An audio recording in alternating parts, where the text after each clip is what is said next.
I just watched the Netflix original movie, The Titan, starring Sam Worthington. So is this movie epic, or is it, okay, let's talk about it.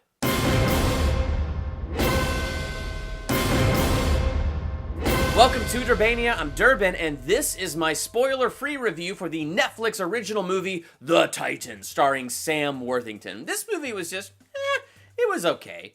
I was entertained throughout the entire movie, but honestly, one of the things that actually made this movie a little bit better is the fact that it is straight to Netflix, that I didn't have to go and spend the extra energy and money to go to the big screen and see this movie. I think that would have made it less good, because it definitely would not have been worth the effort and the money to go see this on the big screen. But I thought the trailers looked interesting, and once it just popped up on Netflix, I thought, yeah, why not? Let's check this movie out. Now, the plot is really interesting. The idea that the Earth is coming to an end, so we gotta get humanity off Earth. One of Saturn's moons, Titan, its largest moon, has like the best atmosphere, but they don't really have time to terraform it. So why do that? Let's do some genetic editing, so human beings are prepared to live in the atmosphere of Titan. So it's genetic editing to push humanity to the next step of evolution.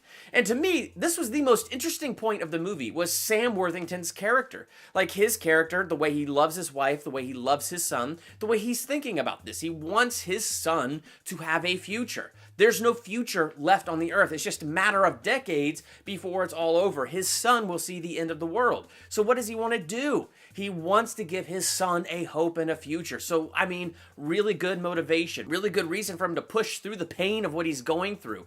And as they're doing the genetic editing, as they're doing the mutating so that he can survive on the surface of, Titan, it's really interesting. His entire journey through that is the most interesting point of this movie. Plus, I love the philosophical questions. If you're forcing mankind to get to the next step of evolution, are they really still mankind? Are they really still human? Are you stripping them of their soul? Are you actually accomplishing the goal that you want to accomplish? Or are you creating something really bad here? It was just, all of that to me was really interesting, and I enjoy that type of plot. I enjoy those type of questions. I enjoy that type of journey. But beyond that, it was an okay movie. Like, the ending, it just kind of wrapped it up. Like, we had all that meat and potatoes, we had all that interesting stuff, and it's like, all right, time to wrap this up. And I don't think I'm super happy with this movie's conclusion.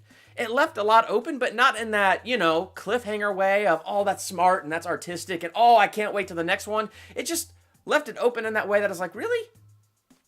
That's where you're taking this? That's just kind of the point that you're bringing this to? That's disappointing. Like, that's how I felt about it personally. So the ending it wasn't what I wanted. It wasn't what I was expecting. It didn't wrap things up the way I felt that this movie needed to be wrapped up. And so I just really wasn't satisfied by the end of this experience. In the end, I think this movie is just average. Like, when I was watching it, I wasn't bored. I didn't feel like I was wasting time, and I didn't hit stop in the middle. I was entertained from the beginning to the end. I wasn't satisfied with the end. The stuff in the beginning and the middle was okay. I mean, it went kind of back and forth, but it was mostly pretty good. So I'm going to give this movie a C+. It really does fall right in the middle for me. It's average. It's okay. I watched it once. I was entertained. Don't think that I could watch it again, because I don't think I would be as entertained on a second viewing. If they made a sequel, I don't know. Might be interested, might not, but I don't really have an interest to watch this one again. I don't have an interest to own it, but I was entertained while I was watching it. So there it is. That's kind of, this feeling right here. That's the overall description of how I felt about this movie. If you watched it, what did you think? Let me know in the comments. And while you're there, hit the subscribe button to become a Durbanian, and hit the bell by the subscribe button so you're notified the next time I drop a movie review, a theological analysis, a ranking video, a how they should have done that, or any other video that I do here. And check all those out. I'm Durbin. Thanks for checking out Durbania.